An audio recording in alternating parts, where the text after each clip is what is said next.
حضرت معاویہ بن سفیان ہے، ایک معاویہ بن خدیج صحابی ہیں، وہ کہتے ہیں میں جنگ فتح کر کے آیا تو سخت گرمی کا موسم تھا، مجھے پتا تھا کہ عمر فاروق دوپہر کو آرام کر رہے ہوں گے۔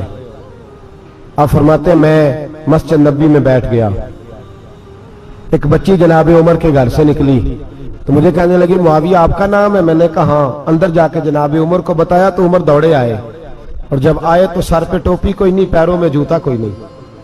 کہنے لگے میں تیرا انتظار کر رہا تھا، آج مجھے امید تھی تو آئے گا، تو نے بتایا کیوں نہیں؟ تو میں نے کہا حضور مجھے پتا ہے رات ساری آپ چہرے پہ کپڑا ڈال کے مدینے کی گلیوں میں رہتے ہیں، تو دوپہر کو آپ آرام کرتے ہوں گے، اس لیے میں نے کوشش کی کہ آپ کو بیدار نہ کروں، آپ آرام کر رہے ہوں گے، اس لیے یہ میں نے کوشش کی کہ میں بیٹھتا ہوں مسجد میں آرام کرتا ہوں، جب آپ آئیں گے تو دیکھی جائے گی۔ حضرت عمر فاروق نے جلال کیا، فرمایا تو مجھے غافل سمجھتا ہے کہ میں سو جاؤں گا؟ اور آپ فرمانے لگے میں قوم کا خادم ہوں، جس کی اتنی زیادہ رعایا ہو وہ سو جائے چپ کر کے، میں نے جواب نہیں دینا اللہ کی بارگاہ میں؟ فرمایا میرے امیروں کی طرح سونے جاگنے کے وقت مقرر نہیں، میں قوم کا خادم ہوں، جس وقت بھی آیا کرو مجھے جگا لیا کرو، مجھے قبر میں جا کے خدا کو بھی جواب دینا ہے، محمد مصطفیٰ کو بھی جواب دینا ہے۔ میرے بھائی یاد رکھیں، جب یہ چیزیں پیدا، اور پھر ہم نے ان تکلفات میں نے کئی دفعہ یہ بات بیان کی ہے، اب تو لوگ رشتے کرتے ہیں تو ڈی سی کالونی میں کرائے کا مکان خریدتے ہیں، 2-4 غیروں کی گاڑیاں منگا کے دروازے کے آگے کھڑا کرتے ہیں، رشتہ ہو جاتا ہے بڑا گھر دیکھ کے، اور جب شادی کے چوتھے دن پتہ چلتا ہے کہ یہ کرائے کا مکان تھا، تو رشتے مکانوں پہ قائم نہیں ہوتے، اعتبار پہ قائم ہوتے ہیں۔ وہ اعتبار ٹوٹتا ہے تو زندگی بھر قائم نہیں ہوتا دوبارہ۔ جو آپ ہیں آپ وہی رہیں، جو آپ نہیں ہیں وہ کبھی بننے کی کوشش نہ کریں۔ اور میرے عزیز یہ بھی یاد رکھیں، عاجزی آپ کو سوار دے گی، اور ویسے بھی ہم اللہ کے حضور جانے والے، اگر پردوں میں چھپ کے چلے جائیں گے تو بچ جائیں گے، اور اگر ہم اپنا آپ دکھاتے ہی رہیں، ساری زندگی اسی چکر میں رہے کہ مجھے بھی پوچھو، مجھ سے بھی مشاورت کرو، میری بھی بات سنو، تو یہ انا کی دور تو ختم ہی نہیں ہوتی۔ ہرس صرف پیسے کی نہیں ہوتی، ہرس ہوس شہرت کی بھی ہوتی ہے، اور نبی پاک صلی اللہ علیہ وسلم نے اس کو بھی بیان فرمایا ہے کہ یہ جو تیرے اندر چیز پیدا ہوتی ہے نا، میں جانا جاؤں پہچانا جاؤں، اس سے بھی اپنے آپ کو بچا۔ صحابہ کے بعد جس شخص کی خلافت سب سے مضبوط ہوئی وہ حضرت عمر بن عبدالعزیز تھے۔ اتنی بہترین خلافت کی کہ لوگوں کو حضرت عمر کا زمانہ یاد آ گیا۔ حضرت عمر بن عبدالعزیز عراق میں رہنے والی ایک عورت تھی، اس عورت کا خامد فوت ہو گیا تو 5 بچیاں یتیم تھی، وہ عراق سے چلی اور جناب عمر بن عبدالعزیز کے پاس آئی کہ آپ میری بچیوں کا وظیفہ لگا دیں۔ وہ کہتی ہے جب میں پہنچی نا یہاں تو اب تو استقبال، آنا جانا بڑے معاملات ہیں، اب تو بچی کی برات آئے اور 5 7 10 20 لوگ دروازے پہ کھڑے نہ ہو تو برات ناراض ہو جاتی ہے، کہتے ہمارا استقبال ہی کسی نے نہیں کیا۔ تو استقبال تو اب اس طرح ہے جس طرح نشہ نہیں ہوتا، یہ استقبال کی حالت ہے، امیروں سے لے کے غریبوں تک۔ مجھے پوچھا ہی نہیں کسی نے، کرسی نہیں دی، آگے نہیں بٹھایا، یہ والا معاملہ ہے۔ اور میں میری طرح کے لوگ، نیک لوگوں کی بات نہیں کرتا، اب تو ہم دیکھتے ہیں فلاں مولانا کا استقبال ہو رہا ہے، فلاں کے لیے لوگ کھڑے ہو رہے ہیں، نعرے لگ رہے ہیں، اور اب تو میں دیکھتا ہوں ایسے ایسے ہاتھ لہراتے ہیں صوفی اور درویش کہلانے والے، جیسے سیاسی لیڈر لہرایا کرتے ہیں۔ یہ کیا طریقہ ہوا؟ یہ کون سا طرز زندگی؟ میرے نبی پاک صلی اللہ علیہ وسلم نے فرمایا جو خواہش کرے کہ میں آؤں اور لوگ کھڑے ہوں وہ تو جہنمی ہے، تو دوزخی ہے۔ سارے وہی طریقے ہم اختیار کرتے جا رہے ہیں، وہی پروٹوکول ہے ہر جگہ۔ وہ لوگ جن کے دروازے کھلے ہونے چاہیے تھے وہاں بھی ہر وقت کے لیے معاملات طے ہو گئے۔ یاد رکھیں میرے نبی پاک علیہ الصلوۃ والسلام نے جو تعلیمات دی، حضرت عمر بن عبدالعزیز رحمت اللہ تعالی علیہ، عورت کہتی ہے میں پہنچ گئی، میں نے لوگوں سے پوچھا گھر کہاں ہے، تو کہا وہ جہاں بوری لٹک رہی ہے نا باہر ٹاٹ کا پردہ لگا ہوا ہے وہ حضرت عمر بن عبدالعزیز کا گھر ہے۔ کہتی ہے میں دروازے پہ دستک دی، ایک عورت نے دروازہ کھولا تو مجھے بی بی جان کے اندر بلایا، تو ان کے گھر کے اندر جب میں داخل ہوئی تو بڑا سارا سین تھا، ایک جانب کنواں لگا تھا، ایک طرف ایک بڑا درخت تھا، اور ایک چھوٹا سا